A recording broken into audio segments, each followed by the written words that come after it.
मुख्यमंत्री के काफिले पर हमला मामले में हो रही है हाई लेवल मीटिंग। जी हां, एसआईटी के अधिकारियों पर जिला पुलिस की बैठक। DC, SSP, traffic SP, city SP भी मौजूद है। कोतवाली और सुखदेव नगर थाना प्रभारी भी इस दौरान मौजूद है। ये हाई लेवल की मीटिंग है। आपको बताना चाहिए मुख्यमंत्री हेमंत सोरेन के काफिले में चल रहे आरोपी वाहन पर हमला किया गया था और इस दौरान आपको बताना चाहेंगे कि मुख्यमंत्री को दूसरे रास्ते से फिर उनके गंतव्य स्थल तक ले जाया गया था। इस मामले में कई लोगों को आरोपी बनाया गया है और अज्ञात के खिलाफ भी मामला दर्ज कराया गया। इस पूरी जानकारी पर हम सीधा रुख करते हैं। जानकारी लेने के लिए अपने सहयोगी इमरान तमाम जानकारी चाहेंगे। मुख्यमंत्री हेमंत सोरेन के काफिले पर हमले का ये पूरा मामला है और इस पर एक हाई लेवल मीटिंग हो रही है, पूरी जानकारी दे। देखिए बिल्कुल जिसान, सीएम के काफिले को रोक करके बवाल करने के मामले के बाद से ही रांची पुलिस और झारखंड पुलिस पूरे मामले की तफ्तीश कर रही थी और इसी को लेकर के राज्य सरकार के द्वारा 2 सदस्यीय टीम का भी गठन किया गया था, जिसमें आईजी अखिलेश कुमार झा और जो सचिव है के शॉन सहित कई अधिकारियों को इसमें रखा गया था। इसी के संदर्भ में आज रांची के सीसीआर में इस बैठक को बुलाया गया है, जिसमें रांची के SSP, traffic SP, city SP, Bundu SDM सहित कई अधिकारी हैं इस पूरे मामले को लेकर के। वहीं सुखदेव नगर थाना प्रभारी और कोतवाला थाना प्रभारी, जिसे अभी एसएसपी ने ऐलान हाजिर किया है, उनको भी इस बैठक में बुलाया गया। उनसे भी पूरी जानकारी लेगी कि आखिर जो पूरी घटना हुई थी, इस घटना के दौरान उनकी जो कार्यशैली थी वो क्या थी और किस तरह से ये जो लोग पहुंचे थे, क्या वो अचानक पहुंचे थे। इन सारी चीजों को समझने के लिए सीसीआर इसलिए भी पहुंचे हैं अधिकारी, चूंकि यहाँ पे कंट्रोल रूम के रूप में रांची का है ये और पूरे कैमरे से लैस है, तो इन तमाम जगहों पर कैमरे की नजर से भी उस दिन की तस्वीर को दोनों अधिकारी देखेंगे और समझेंगे कि आखिर ऐसी क्या परिस्थिति हुई थी कि अचानक ये पूरा बवाल हो गया। साथ ही साथ इस बैठक में ये भी चर्चा की जा रही है कि फिर से सीएम के काफिले को कभी भी इस तरह की घटना की पुनरावृत्ति ना हो, इसके लिए अधिकारियों को दिशा निर्देश भी दिए जा रहे हैं। ट्रैफिक एसपी बैठक में मौजूद है, चूंकि अब जो है पूरे मामले को लेकर के एक तरह से कहे तो पूरे मामले में एक कड़ा रुख अख्तियार करना है। जब भी सीएम के कारकेट या फिर काफिले जिस क्षेत्र से गुजरेंगे, उस क्षेत्र के जो संबंधित थाना प्रभारी हैं या फिर जो ट्रैफिक में प्रतिनियुक्त जवान है, पदाधिकारी हैं, तमाम लोगों को एक नए रूप से दिशा निर्देश भी दिया जाएगा। बैठक के बाद हो सकता है कि कई दिशा निर्देश दिए जाए, तो किसी पर कार्रवाई भी की जा सकती है। चूंकि जिस तरह से 2 सदस्यीय टीम में आईजी और सचिव को रखा गया था, तो ऐसे में ये माना जा रहा है कि राज्य सरकार इस पूरे मामले की तफ्तीश करना चाह रही थी कि आखिर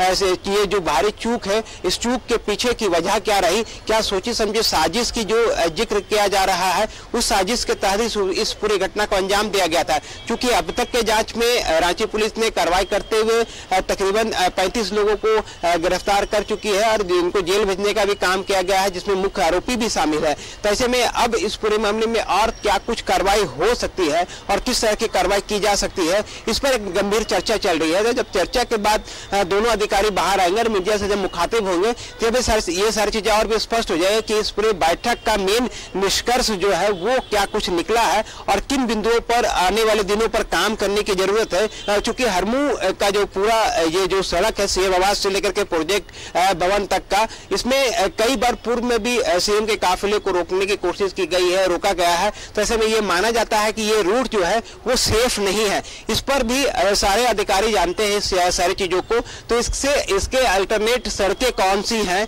जिनसे सीएम को दूसरे रास्ते से भी मूव कराया जा सकता है या जरूरत पड़ने पर उसे डाइवर्ट किया जा सकता है, इन सारी चीजों पर भी कुल मिलाकर के चर्चा की जाएगी। तो कुल मिलाकर इस बैठक का जो मेन एजेंडा है वो सीएम की सुरक्षा का ये पूरा मामला है। सीएम की सुरक्षा से संबंधित ये पूरे मामले की जांच की जा रही है और जांच के बाद ये जो पूरी बिंदु है वो कार्रवाई की जाएगी। तो अब जो है दोनों अधिकारी पदाधिकारी अगर यहाँ पे हम कहें तो लगातार मंथन कर रहे हैं। उस दिन जो लोग ट्रैफिक पोस्ट में तैनात थे, संबंधित दोनों थाना प्रभारी कोतवाली और जो सुखदेव नगर है, उनको भी इस पूरे मामले के लिए बुलाया गया। उनके भी बयान लिए जाएंगे, उनसे भी बातें की जाएगी। जो पूरी घटना और पूरी जो भीड़ जुट रही थी, तो उनको वो दोनों थाना प्रभारी कहाँ थे, ट्रैफिक पोस्ट में जो पदाधिकारी मौजूद थे, एएसआई या फिर उनसे नीचे के सिपाही मौजूद थे, क्या उन्होंने वायरलेस के जरिए फौरन ये सारी जानकारियां उपलब्ध कराई थी, वरीय अधिकारियों को नहीं कराई थी? उसके बाद फोर्स पहुंचने में वहां कितना वक्त लगा, क्या लगा, ये सारी चीजों को समझने के लिए सीसीआर अधिकारी पहुंचे हैं।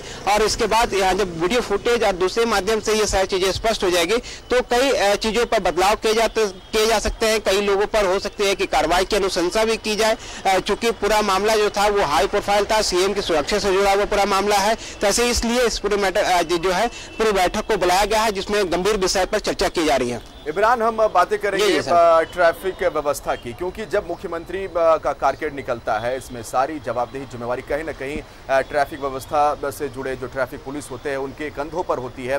क्या ट्रैफिक व्यवस्था को और भी मजबूत करने की जरूरत है? इस घटना के बाद एक सवालिया निशान जरूर खड़ा होता है।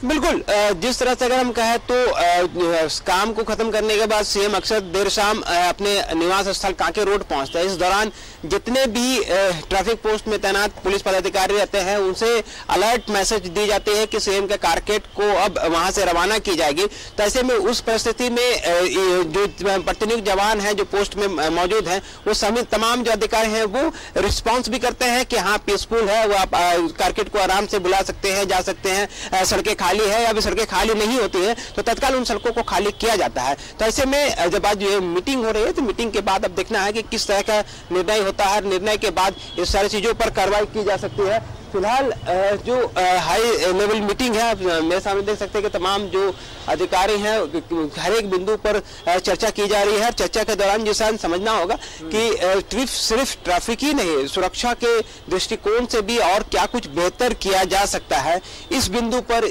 सबसे प्रमुख बैठक ये मानी जा रही है। क्योंकि जितनी गलतियां हुई है वो उनकी पुनरावृत्ति ना हो, इस तरह के और भी फिर घटनाएं ना हो, चाहे रांची हो या फिर आसपास के दूसरे इलाकों में, उन तमाम जगहों पर ये सारी चीजों को ध्यान रखने के लिए एक तरह से कहें तो एसओपी तैयार की जा रही है, ताकि पूर्व में या पहले इस तरह की चीजें अगर सामने पुलिस के सामने मौजूद है, हालात में अगर नजर आए तो किस परिस्थिति में क्या करना है, ये सारी जानकारी खुद पुलिस के जो जवान और पदाधिकारी मौजूद रहेंगे उसको वरीय अधिकारी दिशा निर्देश देंगे, उसके माध्यम से ये इम्प्लीमेंट कराया जाएगा। तो यह न सिर्फ पुरानी घटना को लेकर के बल्कि नए रणनीति के लिए भी इस बैठक को बुलाया गया है, ताकि यहाँ पे एक नई रणनीति के साथ सीएम की सुरक्षा को और भी पुख्ता किया जा सके।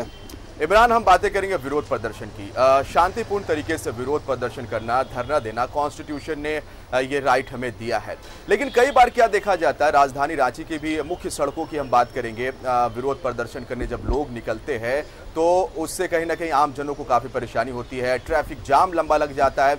कई ऐसी जगह बनी हुई है रांची में जहां पर आप जाके विरोध प्रदर्शन कर सकते हैं। मोरहाबादी की जगह हो गई, राजभवन के सामने की जगह हो गई। लेकिन कई बार ऐसा देखा जाता है राजधानी रांची में कि सड़कों पर, मुख्य सड़कों पर, मेन रोड की सड़कों पर विरोध प्रदर्शन करने के लिए लोग जब निकलते हैं तो यातायात में एक बड़ी परेशानी बनकर सामने आ जाती है।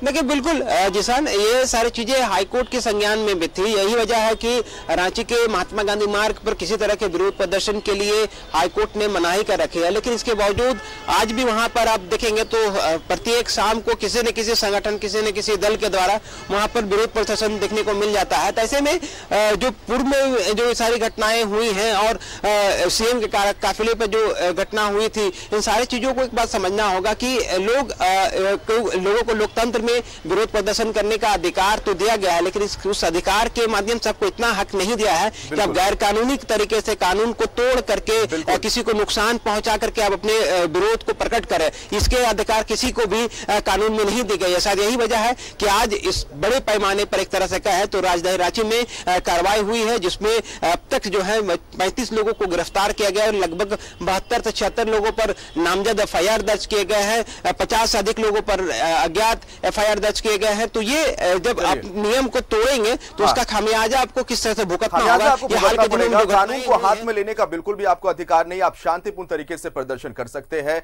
लेकिन ये प्रदर्शन हिंसात्मक ना हो जाए, हिंसा का रूप ना ले ले, इसका भी ख्याल रखना बिल्कुल भी जरूरी है। और नहीं तो फिर डीजीपी अमीर राव ने साफ तौर पे कहा कि कानून तोड़ने वालों के हाथ तोड़ दिए जाएंगे। बहुत बहुत शुक्रिया तमाम जानकारी के लिए इमरान आपका। सीएम के काफिले पर हमला मामला है और इस मामले पर हाई लेवल मीटिंग हो रही है।